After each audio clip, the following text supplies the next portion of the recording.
mungkin 5-10 menit saja. Rajin boleh dibuka tadi slide nomor 1. Assalamualaikum warahmatullahi wabarakatuh. Waalaikumsalam. Selamat siang, salam sejahtera untuk kita semua. Yang saya hormati Pak Lurah, Bu Jin, Bapak-bapak para ketua RW, Bapak dan Ibu para ketua RT yang hadir pada siang hari ini. Saya sungguh senang sekali kita bisa bertemu dalam rangka kita diskusi. Idealnya nanti kita diskusi, Pak. Pasti banyak pertanyaan-pertanyaan belum selesai aja, tapi banyak. Gitu. Jadi kita diskusi. Nah, saya penekanan sedikit terkait dengan infografis nomor 1 dan infografis nomor 2 yang awal-awal. Jadi di dalam infografis nomor 1 dan infografis nomor 2 awal itu adalah kedudukan bapak-bapak RT dan RW di dalam struktur pemerintahan dan masyarakat. Ya. Artinya bapak-bapak ini adalah termasuk ke dalam lembaga kemasyarakatan. Jadi secara struktur organisasi bukan di bawah lurah, bukan pegawainya Pak Lurah. Gitu. Bapak-bapak adalah kepala lembaga kemasyarakatan yang dipilih oleh masyarakat. Jadi disampaikan di sini adalah mitra pemerintah desa. Untuk apa mitranya? Mendukung perencanaan pembangunan, gitu kan? Untuk pelaksanaan program-program kerja pemerintah, untuk pengawasan terhadap pelayanan, pemberian pelayanan ke masyarakat, pengawasan lingkungan semuanya. Jadi intinya kita bermitra, kita bekerja sama. Namun daripada itu, kenapa Pak Lurah itu ada sebagai pembina? Karena Pak Lurah itu adalah yang mengesahkan. Jadi Pak Lurah mengesahkan atas hasil keputusan warga. Warga pengen Pak RW yang memimpin RW 4 misalnya Pak Haji, atau bapak-bapak atau ibu ketua RT memimpin RT-nya. Ya memang itu yang dipengenkan oleh warga, diinginkan oleh warga. Pak Lurah memeriksa berkas, proses pemilihannya berjalan benar gak nih, sudah sesuai ketentuan, persyaratannya sudah sesuai, Pak Lurah menetapkan, disahkan oleh pasangan. Jadi ini adalah kedudukan bapak-bapak sebagai lembaga kemasyarakatan. Penegasan tadi sudah disampaikan Ibu Jen, jangan sampai para ketua RT atau RW yang ada di sini rangkap jabatan dengan lembaga kemasyarakatan lain. Nah, di sini disampaikan sifatnya hubungan kerja antar lembaga kemasyarakatan, antar RT dan RW. Gitu. Kira-kira kalau saya boleh tanya, Pak RT laporannya ke Pak RW atau enggak? Enggak. Langsung kemana Pak? Kelurahan. Nah, kita samakan persepsikan. Lurah bukan atasannya Pak RW, ya kan? Pak RT juga bukan bawahnya Pak RW. Pak RW bukan atasannya Pak RT. Ya, ini sama-sama lembaga kemasyarakatan, dua lembaga kemasyarakatan. Hubungannya adalah hubungan koordinatif. Jadi Pak RT kalau punya kebijakan, oh warga saya musyawarah RT nih, pengen melaksanakan suatu kebijakan tertentu di RT-nya. Oh saya pengen apa? Misalnya bangun balai gitu ya, balai RT di lokasi tertentu, gitu. Kewajiban Pak RT adalah mengkoordinasikan kepada Pak RW, gitu. Bukan meminta izin, bukan, tapi koordinasi. Koordinasi ini perlu, penting agar kebijakan antara RW dan RT itu sejalan.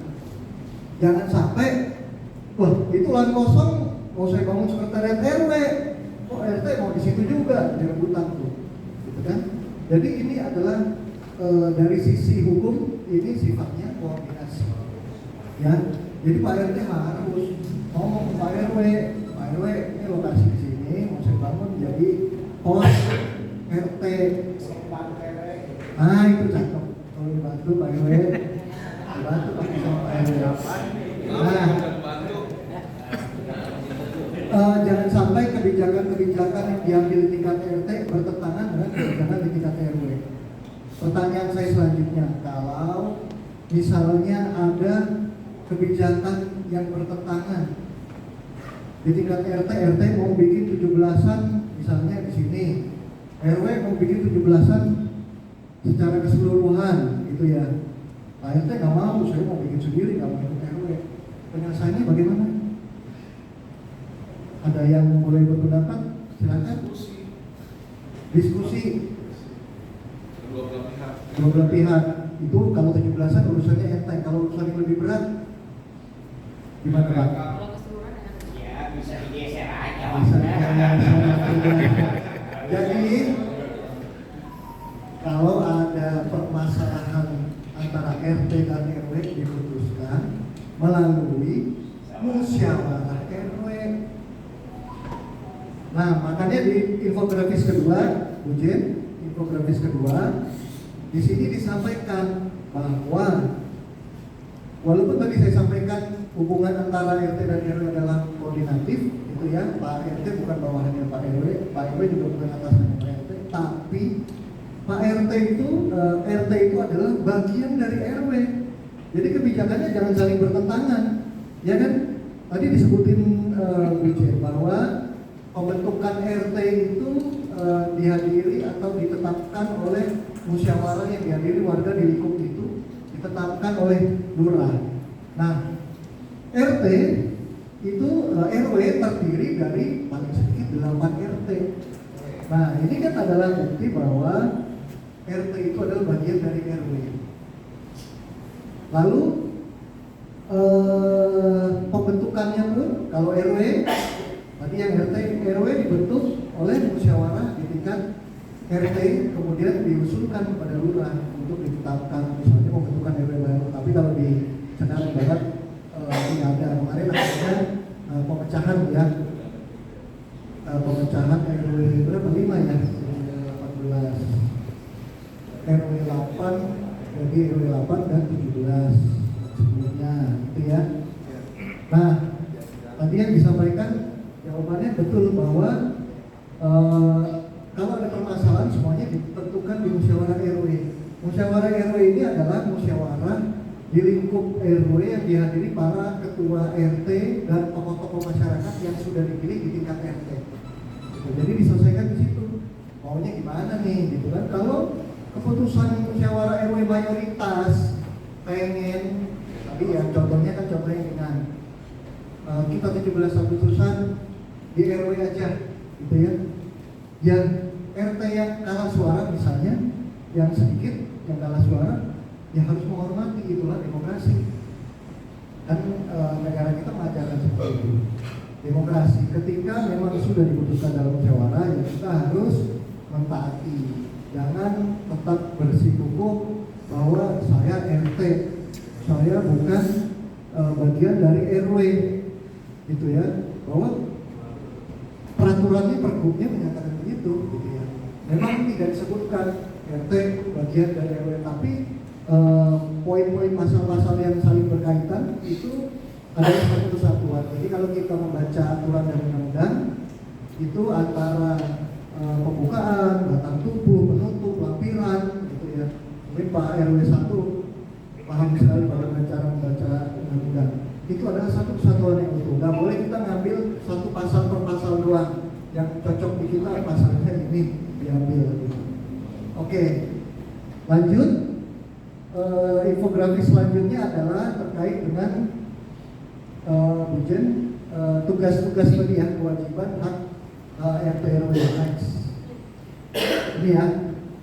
Nah, ini adalah larangan-larangan, mohon Pak RT, Pak RW sebagai tokoh masyarakat di wilayahnya yang sudah dipilih harus menjadi contoh atau role model bagi warganya. Jangan sampai kita sebagai tokoh masyarakat ikut-ikutan atau terpancing atau terjerumus ke dalam suatu masalah. Jadi kalau ada masalah di lingkup warga, Pak RT wajib menyelesaikan. Kalau nggak selesai, oh yang masalah banyak di warganya, Pak RW yang menyelesaikan. Kalau memang banyak lagi ya, kelurahan yang menyelesaikan. Jadi ada jenjangnya, tidak serta-merta cuma masalah tetangga berantem doang, sampai kemana-mana, sampai ke dewan, sampai ke wali kota, ke kelurahan. Selesaikan dulu di bawah, gitu ya. Nah, kalau memang ada permasalahan, tadi saya ingatkan jangan Pak RT, Pak RW menjadi pihak yang terjerumus dalam konflik. Justru kehadiran Pak RT dan Pak RW ini adalah sebagai penyelesai konflik. Ya, diharapkan sebagai tokoh masyarakat menyelesaikan konflik. Nah, lanjut ke selanjutnya, poin selanjutnya.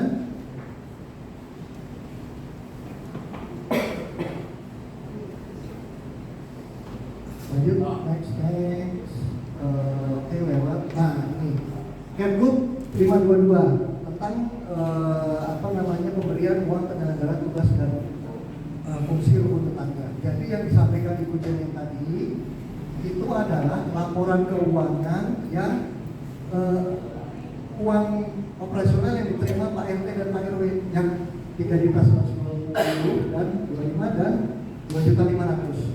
Itu yang ditulis di laporan itu. Ya. Kita di wilayah atau di masyarakat ini kan umumnya, terutama yang kompleks, mengelola dua keuangan. Yang pertama, uang yang dikasih dari kelurahan, yang ditransfer dari kelurahan kepada rekening organisasi RT dan RW operasional. Itu tadi yang disampaikan laporannya harus diisi itu, keuangan, pemasukan harus match. Tapi ada juga mungkin yang tadi saya sampaikan di komplek-komplek, ada juga RT yang memungut atau RW yang mengelola iuran lingkungan, KKR atau IPL atau apa yang lainnya gitu ya. Nah, itu adalah pertanggungjawabannya tidak dilaporkan di form itu. Jadi form Kemgub 522 itu adalah untuk uang yang 2.500.000 sama 3.125.000. Ya. Kalaupun Bapak RT dan Pak RW mengelola uang dari warga masyarakat, itu pelaporannya tersendiri. Lalu pertanyaannya, yang uang dikelola oleh Pak RT atau Pak RW yang dipungut dari warga masyarakat wajib dilaporkan tidak? Kira-kira wajib nggak dilaporkan? Kalau secara ketentuan di dalam Permendagri 18 dan Pergub 22 tidak dikatakan. Tetapi secara norma-norma dan kepantasan, jika kita mengelola uang masyarakat, itu adalah kewajiban kita menyampaikan kepada masyarakat pengelolaannya. Gitu. Jadi bapak-bapak, Pak RT, Pak RW, misalnya mengelola uang dari warga sudah ngumpulin per bulan misalnya 100.000, 200.000, 300.000, ya itu harus dibuatkan laporannya. Saya sampaikan harus dibuatkan laporannya. Untuk apa? Untuk kebaikan Pak RT dan Pak RW semua, gitu ya. Jadi ketika nanti ada satu warga, dua warga yang misalnya nggak puas dengan kinerja Pak RT atau Pak RW, kok lingkungan kita tidak terawat nih, padahal saya udah bayar, gitu kan ya. Dijawab pakai laporan itu, bahwa di laporan dari warga pengeluarannya untuk ABCD, untuk bayar keamanan, untuk bayar kebersihan sampah, untuk lain sebagainya, bangun taman, perbaikan taman, gitu ya. Nah itu harus dibuatkan laporan keuangannya, tetapi terpisah. Nah kalau yang untuk laporan itu disampaikan langsung kepada warga, tidak perlu uang yang dipungut warga itu disampaikan kepada lurah. Yang disampaikan kepada lurah hanya uang yang 2.500.000 dan 3.125.000, gitu ya. Jadi kita sepakat ya bahwa tadi karena masih ada kebingungan kayaknya yang mengisi form tadi hanya untuk uang yang 2.500.000 dan uang 3.125.000. Kalau ada uang-uang lain yang dikelola oleh Pak RT atau Pak RW ataupun lain sebagainya, itu disampaikan langsung ke warganya. Memang secara kepatutan kita harus menyampaikan laporannya di musyawarah RW atau di musyawarah RT kalau lagi ketemu, ataupun kalau saya di rumah, saya udah pernah share ke Bujen contoh laporan keuangan di rumah saya, kompleks saya Pak RT, ini laporan keuangan keluarga sekian, buat 17-an, buat perbaikan saluran, buat bangun pos, gitu ya. Itu kan adalah bentuk pertanggungjawaban. Saya sudah pernah melihat laporan keuangan, ini karena kebetulan saja Pak RW 17 sudah pernah lihat, Pak RW 18 sudah hadir ya, RW 18 sudah pernah lihat, gitu ya. Nah itu harus dibuat, jadi harus dilaporkan kepada warga masing-masing sebagai bentuk pertanggungjawaban kita dalam pengelolaan uang warga, karena yang milik kita kan warga, ya kan? Jadi kita itu dipilih oleh warga, diberi amanah, yang amanah itu kita sampaikan, kita pertanggungjawaban kepada warga juga, gitu. Nah lalu satu lagi terakhir, saya ingin menyampaikan pesan. Jadi ketika saya rapat di tingkat kota atau di provinsi itu banyak terkait permasalahan pemilihan RT dan RW. Di mana-mana masalah paling banyak juga adalah masalah iuran ataupun uang pendaftaran RT dan RW yang gila-gila. 5 juta mah kecil kan? Ada Pak yang sampai puluhan juta. Nah, arahan dari Biro Pemerintahan di Bogor menyampaikan bahwa uang penyelenggaraan uang pendaftaran untuk pemilihan RT dan RW itu tidak boleh dipaksakan, ya. Jadi panitia tidak boleh menetapkan uang iuran yang gila-gilaan, yang sungguh fantastis itu untuk ya panitia. Saya ngomongnya panitia nih, tapi kan Pak RT, Pak RW salah satunya kan kadang-kadang menjadi bagian dari panitia. Makanya saya sampaikan di sini. Jadi itu menjadi bumerang buat panitia bahwa penetapan biaya penyelenggaraan pemilihan itu sangat besar. Ya. Jadi saya menghimbau kepada Pak RW, Pak RT di sini, yuk kita sama-sama ketika nanti 5 tahun lagi pemilihan, kan kemarin baru selesai nih, pemilihan. Tolong kita sebagai kepala di RW tersebut atau kepala di RT tersebut juga turut memfasilitasi pemilihan. Pemilihan tidak perlu kita mewah-mewahan, lewat tenda besar-besaran atau makan setiap yang milih kasih makan, gitu ya. Ya kita kayak pemilihan biasa aja, kayak pemilu biasa, orang datang 12 pulang, datang 12 pulang, makan hanya untuk panitia saja. Jadi kita bisa tekan, kalau bisa ruangan-ruangan atau tempat-tempat itu adalah yang sudah ada, mau di sekretariat atau mau di mana, ya, atau mungkin pinjam di lokasi lapangan bulu tangkis atau mana yang memang bisa digunakan untuk pemilihan pencoblosan RT atau ketua RT atau ketua RW. Jadi pengaduan-pengaduan tentang tingginya harga untuk menjadi RT dan RW itu bisa benar-benar hilang gitu ya. Kalau kemarin masih ada berita yang begitu, pengaduan sampai ke gubernur, ke wali kota gitu ya, milih sampai 30 juta, 40 juta di Jakarta Barat, lumayan tinggi sekali gitu.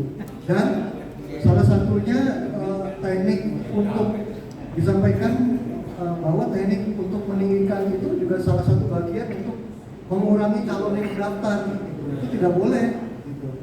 Bahwa kita demokrasi, silakan buka siapa yang mendaftar gitu kan. Kalau memang kita sudah terbukti kepemimpinan kita era selanjutnya sebelumnya, Pak RT, Bu RT, Pak RW kan sudah memimpin, kita sudah kenal masyarakat, tentunya kita sudah dikenal. Tidak perlu, saya nggak ngomong di sini, di tempat lain tidak perlu orang tersebut menggunakan cara-cara seperti itu untuk mengurangi orang yang mendaftar. Orang mau daftar kalau bayarnya kemahalan juga mundur jadinya kan gitu. Nah, intinya kita harus kembalikan itu semua.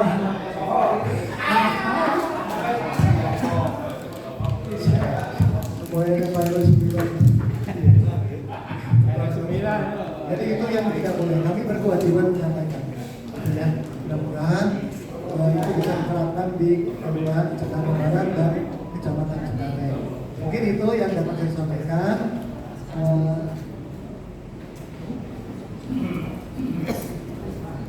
Oh ya, Yang insentif, tadi ada pertanyaan, ini adalah untuk yang uang malang, insentif, kehormatan, uang saku, gaji.